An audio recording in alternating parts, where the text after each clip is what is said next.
Uh, Memorable stories usually involves my buffoonery. But I think that's part of the thing is now being out of the airplane, you can share those. So there was, I'll share two quick stories. These actually both happened on my first deployment on the USS Kitty Hawk.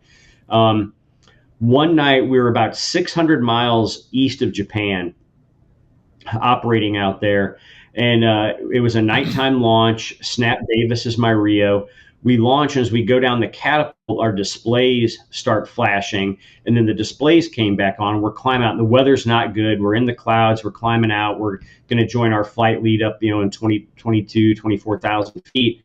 And Snap goes, "Hey, the displays flicker?" I said, "Yeah, and yours?" And he goes, "Mine too." I said, "Mine are fine now." He goes, "Yeah, mine are okay. I was just curious." So we climb out, and we're going through about 22,000 feet. We're now above the clouds. And all of a sudden, Mike, all I can see over my right shoulder is orange. And I'm like, it's bright and it's orange. And I can hear Snap screaming, "I'm on fire. We've got a fire." And I look over my right shoulder and I could see the flames rear cockpit.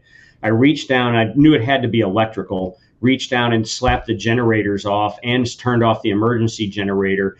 The jet goes jet black. The environmental control system goes full cold, full open. Our ears are basically crushed. We have no electricity at all. The cockpit is jet black. I turn a flashlight that's on my survival gear, flip it on, and I'm having to twist in the seat to point the flashlight at like the altimeter and the standby gyro to keep the airplane level and keep the airspeed. We can't talk to each other. We're having to scream at each other, take our masks off. We're screaming over the environmental control system. And he didn't tell me this till later, but all the wires that were on fire in the back seat, he takes out his water bottle and dumps water all over to put it out. And then he's screaming at me. He goes, "What do you want to do?" And I said, "Let's try to bring the emergency generator back online." I bring the emergency generator online. We plug our survival radios into our helmet, declare an emergency, dump fuel. I've got the fuel gauges don't work. I've got a couple of lights in the cockpit now.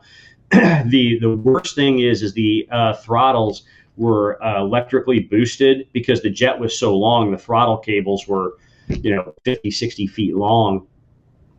So I don't have power throttle. So now it's like trying to parallel park a car with no power steering.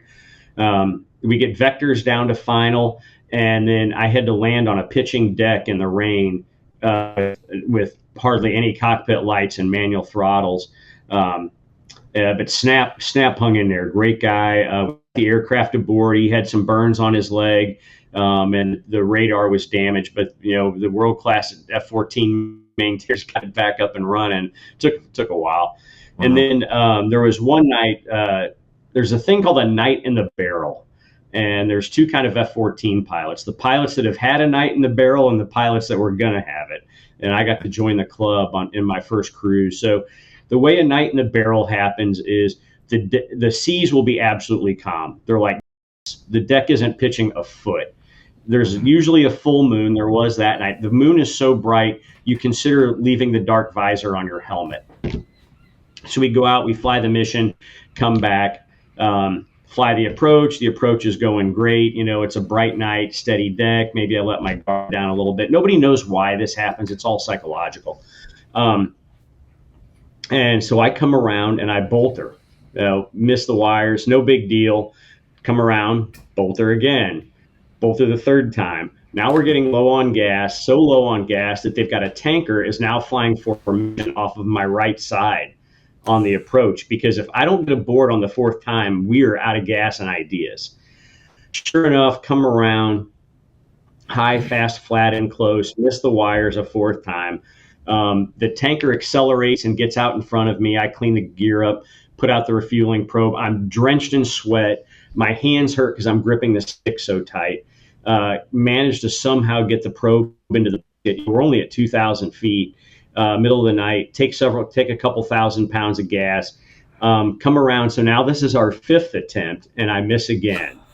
And Snap Davis, God bless him, he's like, "This is not funny anymore." I'm like, "You think I'm having fun up here?"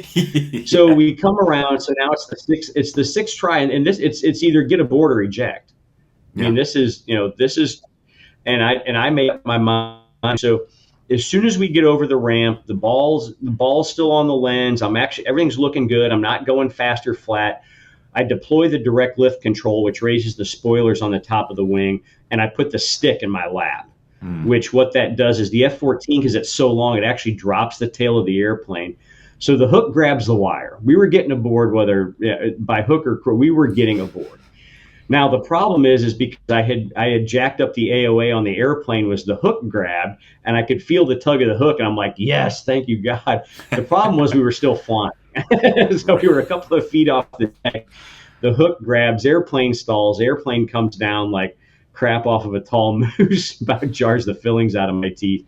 But we got aboard, and there's a rule.